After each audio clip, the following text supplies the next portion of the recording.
सकते हैं ना।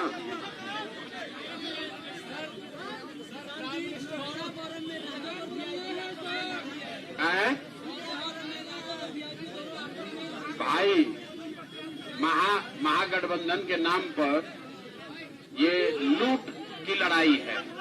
कौन कितना ज्यादा लूट सके, कौन कितना ज्यादा सीट ले सके, किसी को मालूम नहीं है कि जब चुनाव हो जाएगा अगर गलती से ये लोग जीत गया तो कहाँ रहेगा, कौन किधर भागेगा किसी को पता नहीं है। जो जिसको सरकार में मौका मिलेगा उधरे भाग जाएगा। तो इसलिए इस ठगबंधन में मत पड़िए। मैं पहले से कह रहा हूं कि जो राजद के लोग हैं, राजद के जो लोग हैं वो बड़ा बड़ा वादा कर रहा है। कोई ये नहीं पूछ रहा है कि भाई 15 साल तक आपके माँ बाप यहाँ पर मुख्यमंत्री थे, राजद की सरकार थी, तो बिहार का इतना दुर्दशा क्यों किया, इतना चोरी किया कि आदमी के बाद तो छोड़िए जानवर का भी चारा खा गया। और वो आदमी, वो दल अभी कह रहा है कि हम बिहार में आएंगे तो सब सुधार कर देंगे। तो भाई 15 साल में क्यों नहीं किए? इसीलिए हम लोग रोज कहते हैं कि राजद का हालत वो है कि जो बूढ़े शेर का होता है। बूढ़ा शेर का कहानी सुने हैं ना? बूढ़ा शेर जब बूढ़ा हो जाता है, शिकार नहीं कर सकता है, तो सोने का कंगन लेके बैठता है ताकि कोई रास्ता चलता हुआ आदमी कंगन के लालच में आए तो उसको पकड़ के खाएंगे। तो ये राजद वाले जो हैं, ये जंगल राज वाले नेता, ये चाहते हैं बड़ा बड़ा वादा करके कि जनता फिर भ्रम में पड़ के किसी तरह हम लोग को वोट दे, तो फिर हम लोग अपहरण, रंगदारी, गुंडागर्दी जो पहले करते थे वही चालू करेंगे। इसलिए राजद को कोई वोट देने वाला नहीं है। लड़ाई जो है वो नीतीश भाजपा की एनडीए और जनसुराज के बीच में है।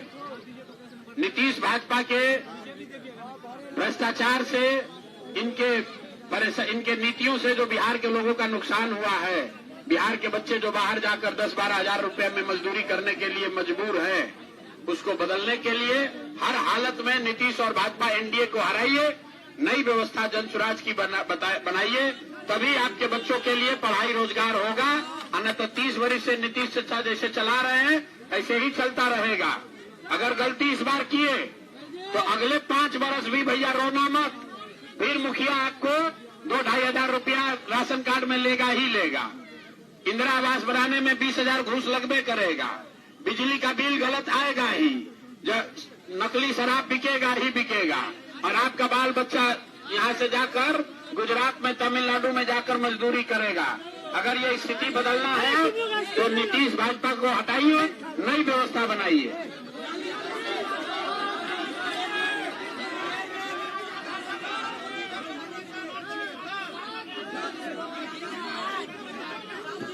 नीतीश कुमार 6 गो सभा दिन भर में जो कर रहे हैं उसमें मिला के भी इतना आदमी नहीं आता है जितना एक सभा में यहाँ आया है। नीतीश कुमार के सभा का हालत ये है कि पब्लिक का फोटो नहीं जारी करता है, स्टेज का फोटो जारी करता है। स्टेज पर नीतीश कुमार खड़े हैं, उनका 50 गो सिपाही अर्दली, उनका सुरक्षा कर्मी खड़ा है, पब्लिक 500 नहीं है। पब्लिक ने मन बना लिया है, देखिए हम लोग यहाँ खड़े हैं, यहाँ आए हैं, कोई सुरक्षा नहीं है, हमको कोई डर नहीं है। लेकिन बिहार में कोई ऐसा नेता नहीं है जो बिना सुरक्षा के कहीं चला जाए। कोई मुखिया भी बनता है, 4 गो सिपाही लेकर चलता है। ये प्रशांत किशोर आपके आशीर्वाद से 3 वर्ष से गांव-गांव बिहार में पैदल चले हैं। हमारी इतनी बड़ी व्यवस्था है लेकिन यहाँ एक भी सिपाही लेकर हम नहीं चलते हैं, क्योंकि बिहार के लोग, बिहार का युवा हमारे साथ खड़ा है, हमको किसी से डरने की जरूरत नहीं है।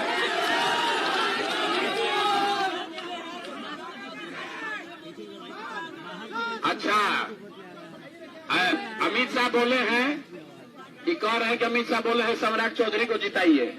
आप बताइए, अमित शाह ही बोले कि बिहार में फैक्ट्री लगाने के लिए जमीनें नहीं है। इनका देखिए, इनका सोच क्या है कि बिहार में फैक्ट्री लगाने के लिए जमीन नहीं है और गुजरात में जमीन है, ताकि गुजरात का लड़का बनेगा फैक्ट्री का मालिक, अब बिहार का लड़का जाकर करेगा गुजरात में मजदूरी।